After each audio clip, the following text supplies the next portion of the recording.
My name is Bilal. As an MD PhD student, most of my time is spent doing research or studying.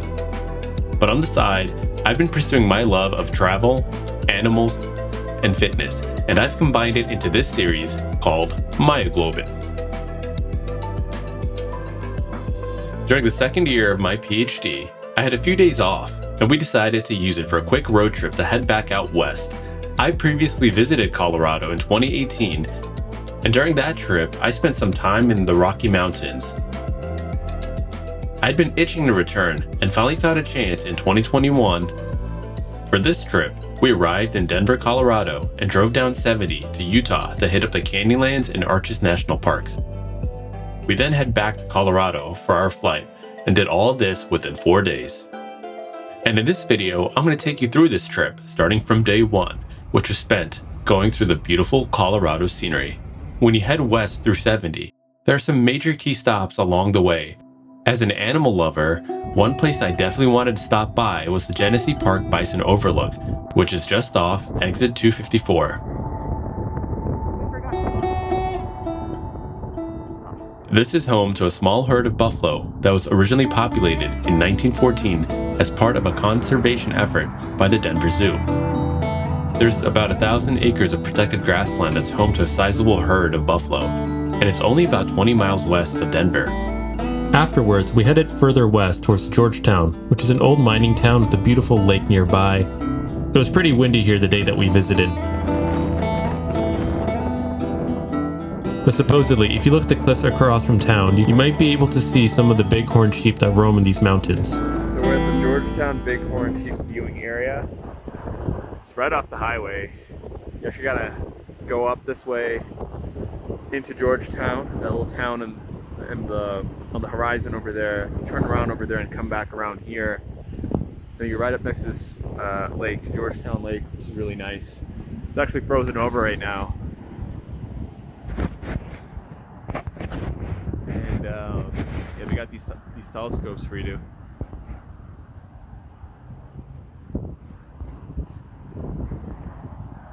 Yeah, and so then they have these telescopes for you to use to get a closer look at the sheep, and they're typically up there, but I don't see any with my naked eye right now. Our journey continued down Route 70 through Glenwood Canyon, a scenic corridor that borders the Colorado River. I love how the scenery also changed. We went from evergreen forest, snow-capped mountains, to rugged canyons. Look on my left.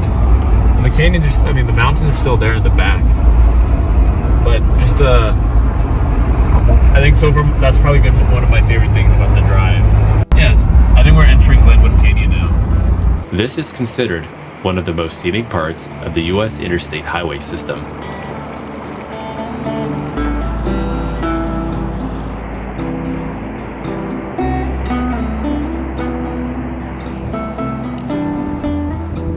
As the day wound down, we stopped at Colorado National Monument. This is a beautiful area with towering red rocks, steep cliffs, and winding rim roads. It's located close to the Utah border, right next to Grand Junction.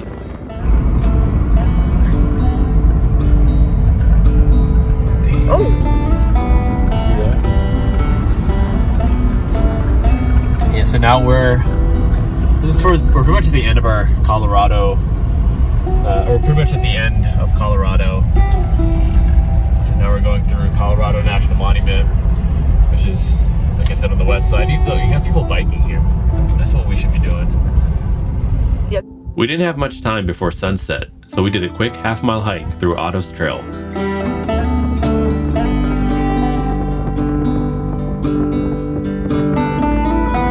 Although it's short and easy, you'll still get some amazing scenery, which makes it perfect for a quick photo shoot.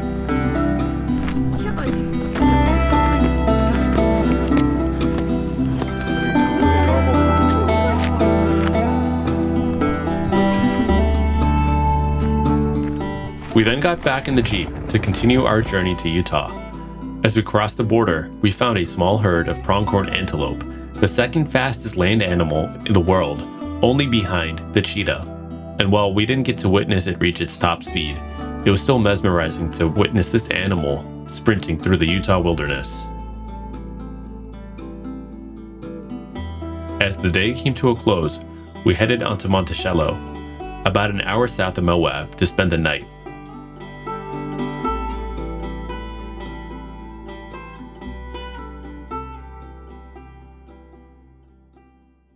We stayed at Canyonland's barn cabin, and this place is exactly what it sounds like. It's a building that previously served as a horse barn, which was then converted into lodging.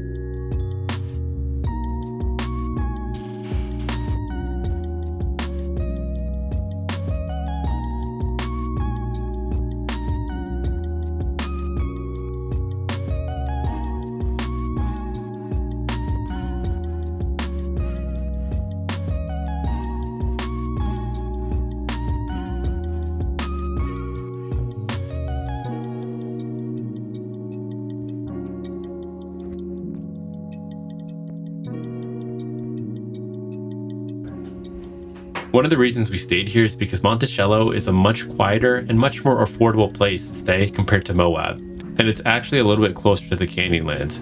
So for these reasons, it ended up being the perfect place to wind down after a long road trip. After much needed rest, we woke up the next morning to make our way to the Canyonlands. But before we headed over, we stopped at the cafe. That's an aloe vera plant, not weed. Where's your, I don't see any coffee on you. I got coffee from High Desert Cafe. Sure, And that's it's all you not got. the type of high that you're You were actually in there for a while. Well, it took a while. I am sure it did.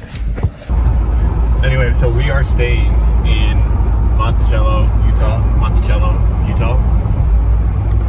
And we're staying in this really nice barn. It used to be a horse barn, which they later converted into like a sweet house for incoming visitors. And it's really nice.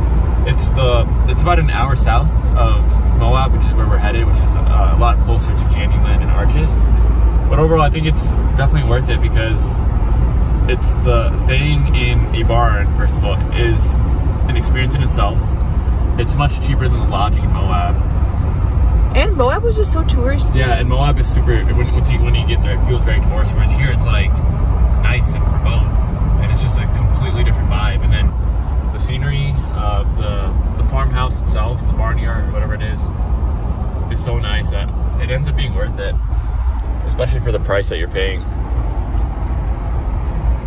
The price was really good and it's like a really nice place.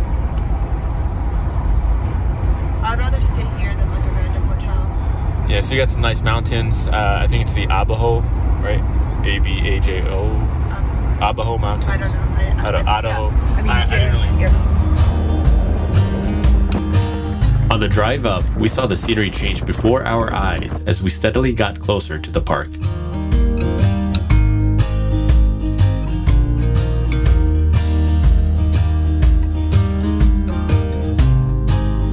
What are you doing? Shot.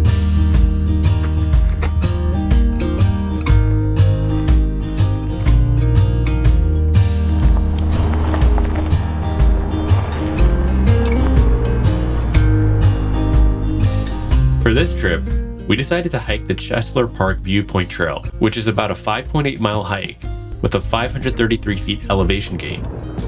To get there, you have to drive down a narrow dirt road that runs for about 3 miles until you reach the Elephant Trailhead. From here, the hike starts uphill, but it eventually flattens out. Throughout the hike, you'll get great views of the Needles in the distance and find yourself navigating through the canyons and in between rock spires. The hike is listed as strenuous, but we found it to be pretty laid back overall, especially because the climate here is not humid at all. Coming from Maryland, the dry air felt very enjoyable.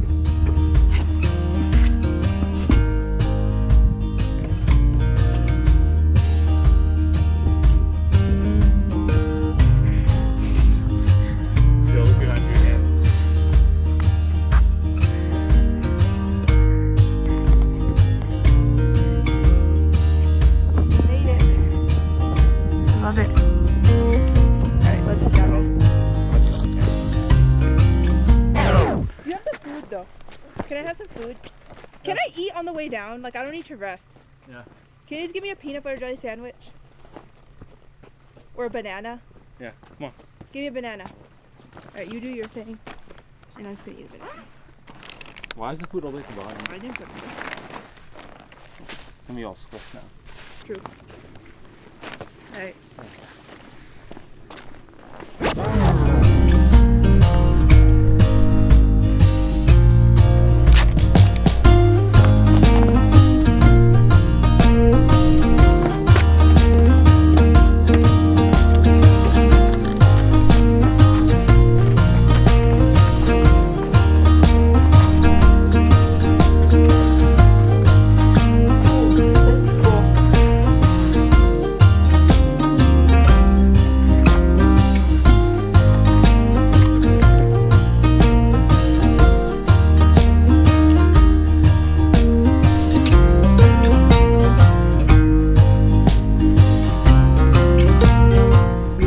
Where are you sitting? I'm in a cave.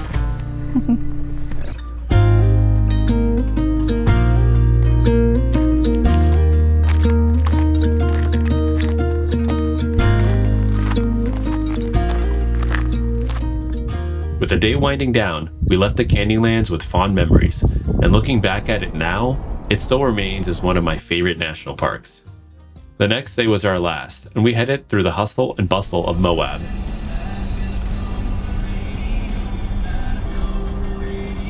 This is the line to Arches National Park at, what is it, 11 o'clock? Yeah, this is what I told you.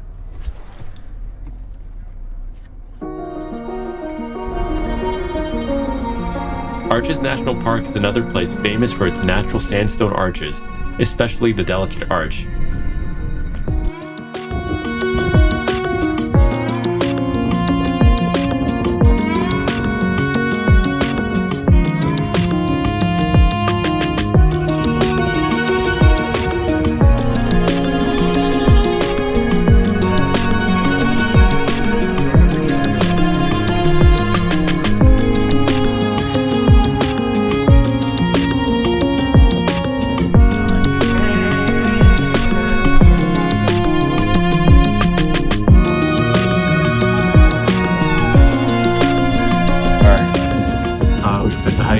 Or we're going back from Delicate Arch.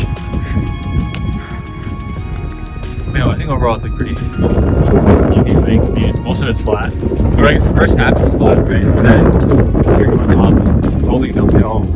But it's still really smooth, so it's not bad. Alright, what is this place? What is this rock? Balance rock. Unfortunately, we didn't have too much time to stay here because we had an early flight the next morning. After visiting Arches, we headed back to Colorado and drove back east on 70. We spent the night in the small town of Frisco, Colorado.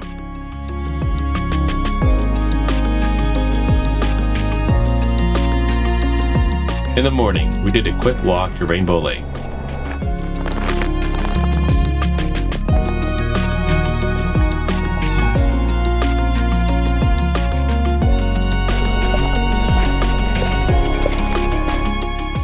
And with that, we wrapped up our trip. It was a quick but very enjoyable experience.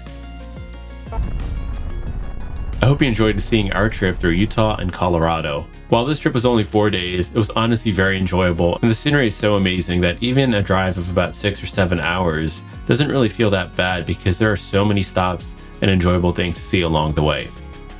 Well, that's it for this video. I hope you enjoyed, and hopefully we'll find some benefit if you're planning a similar road trip in the future. If you enjoyed this video, please hit the subscribe button and tune in next time.